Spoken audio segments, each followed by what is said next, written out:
and live through that value. It is simply another way of reminding ourselves of the qualities of God and knowing that they are always available to us and empower us, and we can live through them to a better life. Our June theme, we're finishing up the June theme today, and it is accountability. When I think of accountability, I think of this value as being a real relationship value. We are accountable to somebody else. That we say we're going to do something and then we do it, and so therefore we are accountable. But today, to finish up, I couldn't go the whole month without doing a talk about being accountable to our own best selves. It's kind of like we have a party going on inside of us all the time.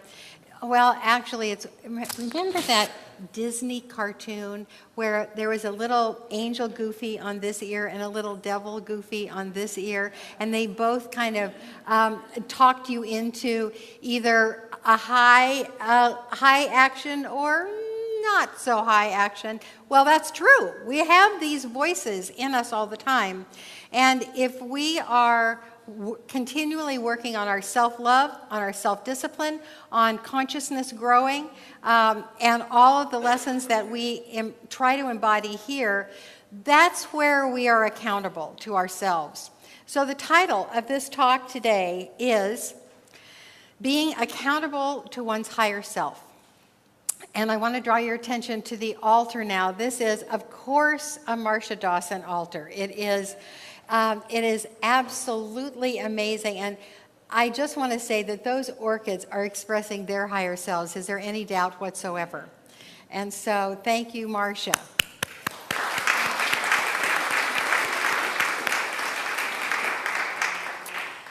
So, the values that I'm going to talk about today, 3 values, and this trio of values, I think, if we only had these 3, it would be absolutely fine. So the first one is integrity.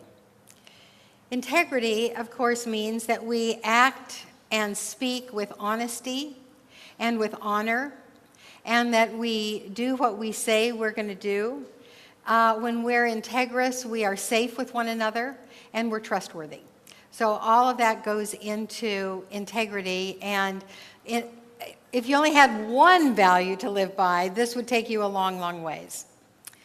The next value that we're going to talk about today is humility, however, and it's knowing that when we are living through that divine self within us, that we are automatically powerful forces for good, and it has absolutely nothing to do with our ego.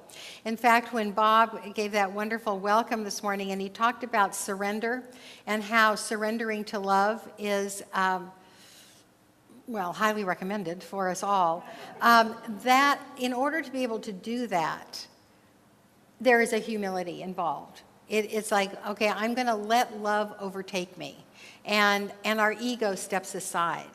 And when we act with integrity, with honor and humility, something wonderful happens, and that's the third value, which kind of happens automatically, and that is majesty. That when we live from this high place, then our light shines incredibly by nature. It is exactly what happens when we live from this high place. So I want to begin by talking about what do I mean by the higher self. A lot of trainings talk about higher self when they don't want to say the word God. I think higher self is in 12-step programs and in a lot of the ones that we've taken, I'm sure. But I want to talk about what I think is the higher self, what I touch into when I am aware that I am living through my higher self, okay? And then see if you like it, if you agree with this. So the first and the most important part is being aligned with God. Now, we know that we are aligned with God and one with God because that's the nature of life itself. But when we are living through our higher selves, we're aware that we are aligned with God. And that means the life that I am living is God's life. And I recognize that for each one of you, that the life that you are living and expressing is God's life. The life that the flowers are expressing is God's life. And it means that the thoughts that I think are the high thoughts of God. And the felt state that I have is one of joy, that I experience connection with my source all the time. And in the Science of Mind textbook, it expresses it like this. At the center of our being is a divine person, a unique incarnation of God. This is the source of all real inspiration. Here and here alone, at the center of our being, is the real creative power. The question is whether we are living from this center or whether we are thinking of ourselves as detached, separated, divided, alone, and inadequate. So that's what we don't want to do, of course. And so what I'm saying is that in order to be living through our higher self, that we realize that we're aligned with God all the time. Does this happen all the time? I think not. I don't know anybody that is so self-realized that this is all the time. But we've all had moments, right? Anybody with me here? Yeah, we've had moments.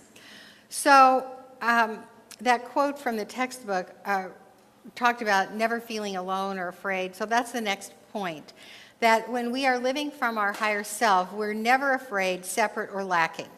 If we're aligned with God and we're aware of it, nothing really can go wrong. And I know that that brings immediately examples of circumstances that you wouldn't choose. You wouldn't choose to be mugged. You wouldn't choose to have an accident on the freeway. And yet, if we are living through our higher self, nothing can go really wrong, which would be being dropped out of God. That would really be wrong. That would be very unfortunate, and luckily for us, prayerfully for us, it's impossible. It's impossible.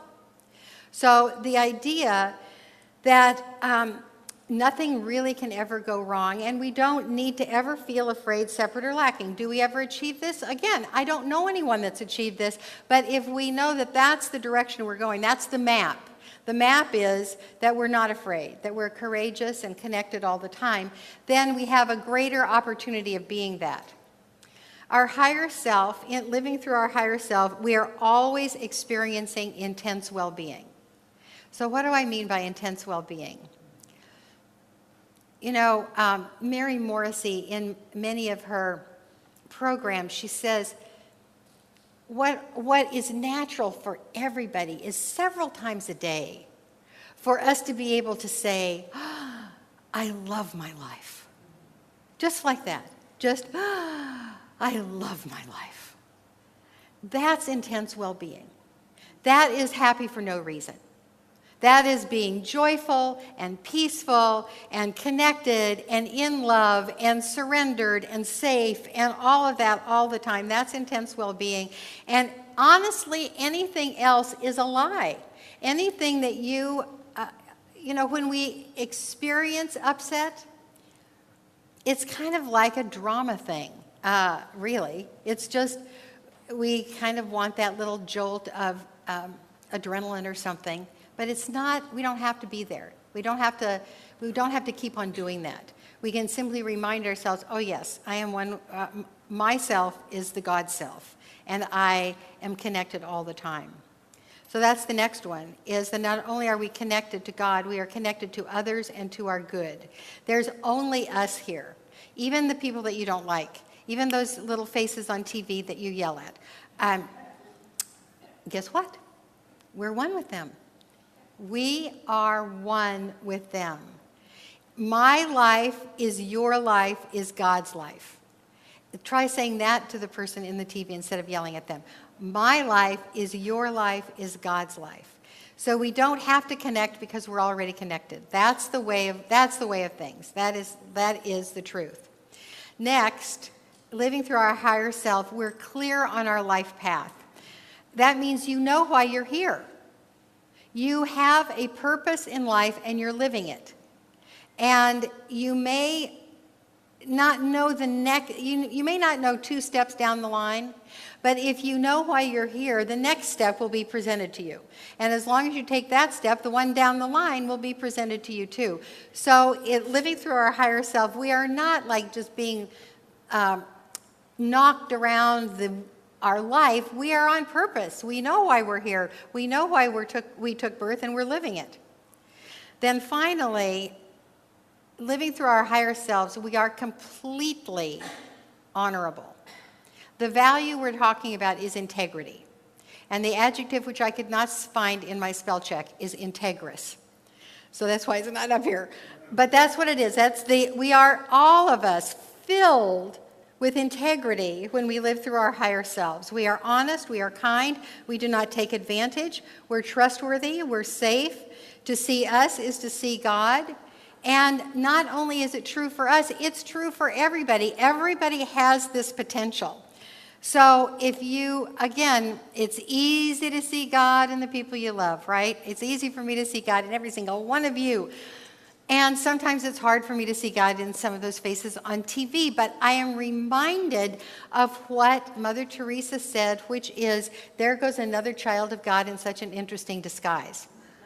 And when we say that, we want to focus on there is another child of God, not, oh my God, what a disguise. See what I mean? So we are always living from that high place ourselves and drawing out that high place from others. Okay? That's what I think higher self is. Now we're going to talk about how to live through the higher self. Okay? Because we want to know how to do this. First thing, immediately and forever, is establish a spiritual practice and keep it up. And actually, it doesn't really matter what that is. You're here, you can take a class, you can learn to meditate, you can learn to pray, you can hike with awareness, you can dance with awareness, you can read Holy Scripture. The key is keeping it regular, keeping on doing it, keeping on doing it. And even when you don't feel like it, that's what they say about meditation. It's not the place you go to in meditation, it's that you sit every day. Next, I love this one. Become completely self-aware. Now, you're not laughing. But this, when Mary and I looked at this one, Mary was reminded of, let me see if I have, where I have this.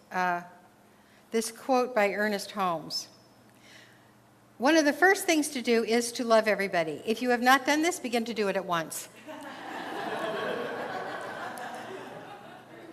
Like, okay, that's what we got to do. Love it, begin at once. So let me just describe about becoming absolutely self-aware. We have no more surprise reactions. Now, I've had some this week, so I have a ways to go. I know that this is a huge assignment, but if we do not set the intention, we will never get closer.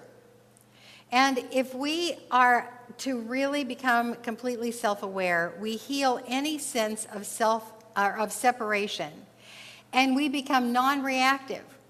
We become non-reactive to events in the world. We become non-reactive to people going off on us. We're just filled with equanimity and the grace of God. And on the way to that, we are still self-aware when the buttons are pushed. We go, I'm not quite there yet. This is a familiar button. I'm in the loop, and I'm going to get out of the loop right now. I'm going to stop, I'm going to breathe, I'm going to apologize, I'm going to lower the timbre of my voice, something, so that we catch ourselves sooner and sooner and sooner. Tell me I am not the only one that needs this lesson. You know, so that we never put heat into an interaction. We never up the ante of a fight. If somebody's fighting with us, we have some way of being able to channel the truth and not adding to the fire that's already burning. So in order to do this, we need to know those other things about the higher self. Know the trajectory of your life, stay on it, know why you're really doing something instead of something else. You know, I catch myself doing one thing when I'm really avoiding doing another thing. And I'm thinking, well, I'm cleaning up the kitchen. That's really good. But this stack of papers on my desk is what I really should be doing. So being self-aware is knowing when you're avoiding anything. And awareness is curative. Then you get to follow it with action. And I have really, really so much compassion because, you know, being a minister is licensed to grow in public. And believe me, I have grown all over a lot of you. And you're still here and loving me, and I appreciate that. But the idea of being self-aware is to never, ever, ever again go unconscious. Now, if you think you've gotten there, if you think that you are absolutely, completely self-aware, here's what I'd suggest you do. Go to someone that you love and trust and say you really want a truthful answer, and then ask them, do you think I am totally self-aware? And see what they say to you. You know? Well, this is a growing point for me, but we're going on to the next one. Because this is a big one for me too. And this is living from desire and not impulse. Dennis Merritt Jones in The Art of Being wrote this: "The universe doesn't hear our words. It senses our feelings and the intention behind the words and says yes to our intentions. Therefore, if our intentions are dishonorable or simply cloudy and confused, it has to show up in the body of our relationships. To be impeccable in our word is to bring our spoken word and our unspoken intention into alignment so that the inner thought and the outer action are the same. When this happens, we find ourselves living in true spiritual integrity, actually integrating the awareness of God's presence into not just our words, but our intentions and actions as well." So the way I differentiate desire and impulse is this. A desire is really what focuses our life. A desire is something that we hold in our hearts, that we examine, that we bring all of that self-awareness to bear on our desire. We hold this desire up to our life path and our life intentions, and we see if it's filled with depth and integrity. And if it is filled with depth and integrity, we go, yes, I want that. I am putting that into the law, and I am allowing the law of God to create this for me. That's how we work with desire. Impulse, on the other hand, is to say, oh, this might feel good, let's do this. So, desire is, I desire to be completely healthy, and impulse is, here is a box of Oreos, I'm going to eat every one. Do you feel the difference there? Desire, you know, I don't actually agree with the Buddhist tenet that desire leads to suffering. When you take desire, as I have explained it, as a signpost on our life that we examine and hold up to our intentions and our life path, it's not something that we become attached to, that if it doesn't happen exactly according to our vision, that we're not going to accept it. That's what the Buddhists are talking about. It's slightly different, same word. Okay, next is speak the highest truth. Now, this is another tricky one. You've got a truth to tell somebody. This is my growing edge. We all know this. That they don't want to hear. You have a truth to tell them that they don't want to hear. How do you say your truth so it has a likelihood of landing well, so that you don't provoke somebody else's reaction? You see, when people are living from their higher selves, I believe you have more than 50% responsibility in your interactions. If you're living from your higher self, you got more than 50% that's yours. You need to practice telling the truth so that somebody else has a chance of hearing it if you know that they're going to be reactive. That's a big, big assignment. And this is what we're all about when we live from our higher selves, these big life lessons that we don't get right all the time, that we keep practicing and practicing and practicing. This is from the Science of Mind textbook on 271. The way to work is to begin right where you are, and through constantly applying ourselves to the truth, we gradually increase in wisdom and understanding. For in this way alone will good results be obtained. If day by day we have a greater understanding and a clearer concept, if daily we are realizing more of truth and applying it in our actions, then we're on the right path, and eventually we will be made free. And that's what this is about too, this feeling of absolutely being free in expression. And then finally in this category is know that you and God are in partnership. That means that not only are we one with God, but God is our sidekick as well, right along with us. And that we can say along with Jesus, it's not me, but the Father within that does the work. So when we become completely infilled with our higher self, this is some of the results. First of all, continual spiritual growth. We continue to have more self-awareness. We have more power in being who we are. We speak the truth and we have it land with integrity pretty much all the time. And we see the oneness in spiritual practices and in spiritual beliefs, and we don't hold ourselves in opposition to anyone or any philosophy. We have increased personal joy, and this, who we really are is our higher self, and if we stay there and live through that, we live into this reality that is filled with joy. And of course things happen in our life. Of course we have surprises. Of course, because we are all in this creation soup and everybody's doing their own creating, something knocks into us that we thought, well, I certainly didn't create that.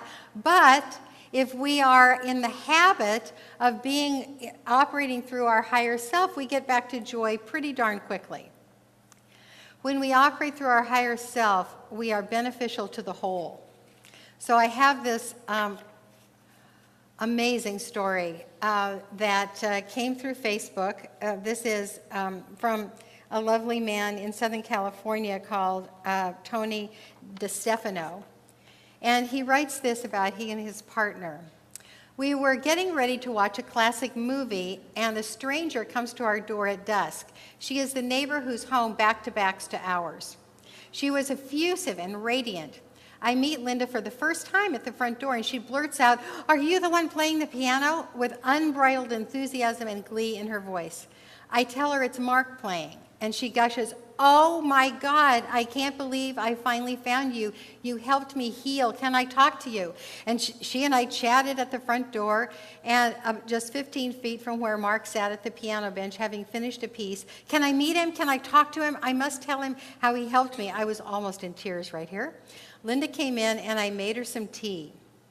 She told us of her cancer surgery and recovery, and how for 3 months each day, as Mark was practicing, that she would carefully navigate her way to the windows in the back of her home with her walker, and then carefully perch herself on the windowsill and just listen in pure joy to Mark playing Claire de Lune or Molly Malone or Elizabeth's Ballad or The Swan. She said she knows nothing of music, but that hearing Mark practicing lifted her, brought her joy, helped her throughout her recovery, and helped heal her. Oh my God, I was at the brink of tears again. She told us of the excruciating pain she endured as a result of both the cancer and the surgery done last June, her long hours of physical therapy, and her insistence that people not come or call between 1 and 3 because she was expecting to hear the music and did not want to miss it. She expressed great love and gratitude for the opportunity to have those moments of solace that the music floating through her home helped her heal. Today, almost a year to the day since the surgery, she is cancer-free and 100% pain-free. I thought about the connectivity of all life, how we truly are all connected, and how one never knows how we affect each other with our very existence. Imagine that by Mark practicing things that bring joy to him, how a simple act of art or creativity or any self-expression affects other lives, how every little thing we do with focus and concentration and intention can have a profound effect out in the world. There is no separation unless we place the wedge to create it. And I have been so humbled tonight in the presence of this stranger, now a friend, to have the greater realization that the idea of separation is the illusion. Now that's a true story. And that's what happens when one of us lives from our higher self and just does us. We affect everything else in a positive way. So finally, we end up expressing ourselves majestically. We become powerful, elegant forces for good in the world, and we can't help it. We just keep doing our God self, and miracles happen around us. And that's why we're all here. So I'm actually begging you to do the work that I try to do with self-awareness and telling the truth and having it land well and doing my spiritual practice and seeing the God presence in each other. Because if we lived this message, it would bring world peace. We would be, right here, we would be the generators of world peace that would radiate out from the Golden Gate Center for Spiritual Living. So, my darlings, all of this takes a lifetime. Or maybe more. So just continue. Just carry on, okay? I have a concluding story with this little thing. And this is, it's been kind of heady today with the quotes out of Science of Mind and all of that. So I thought I'd finish up with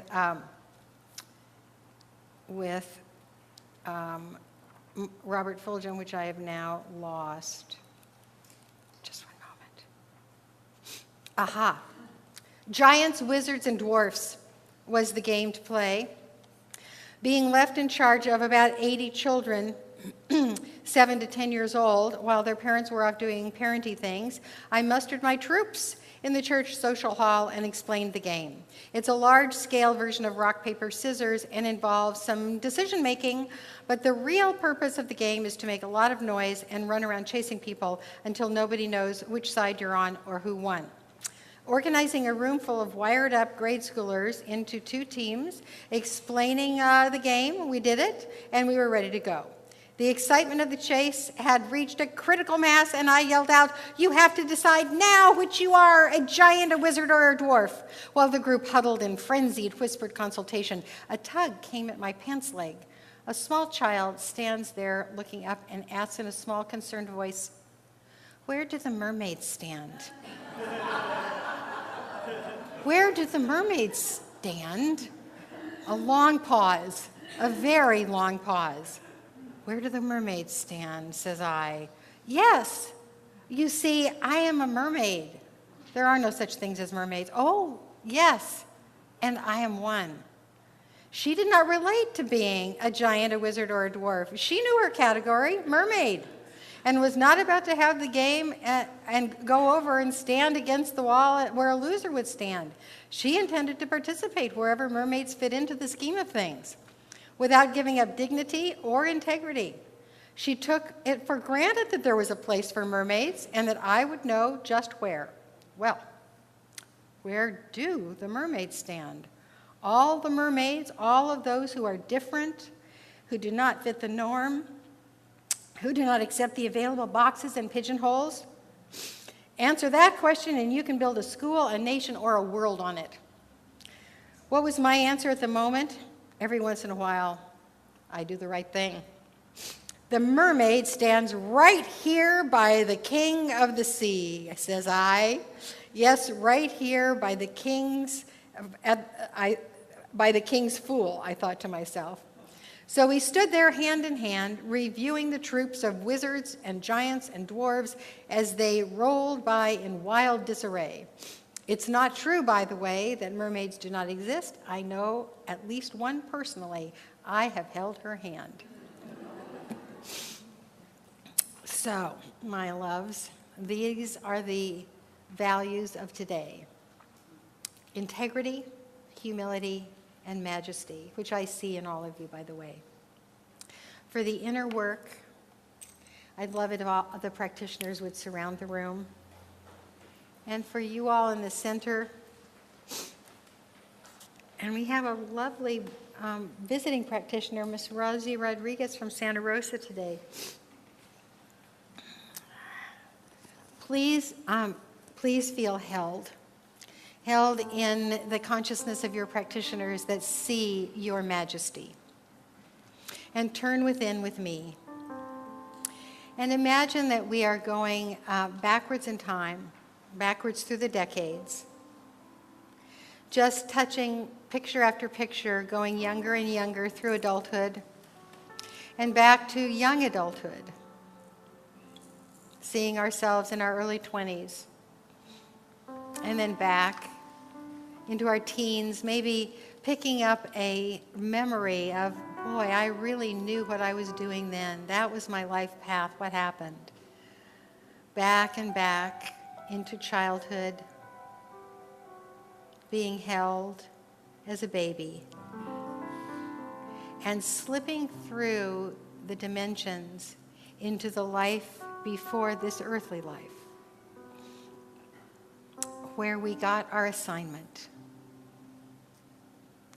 We got our assignment for this earthly life, and we agreed to it. In that place of time before this time, we were aware of our holiness, our connection to our source. We were sure of reality. We were sure of the source, and we were sure of our path. We were filled with well-being and purpose and excitement for getting to come to earth. And this essence of pure intention, of pure God, of individualized God intelligence that each one of us was, is exactly who each one of us is right now. Still connected, filled with intention, a unique, unrepeatable miracle, and absolutely supported in our majesty and magnificence. This I know, and this I give thanks for, and so it is. Amen.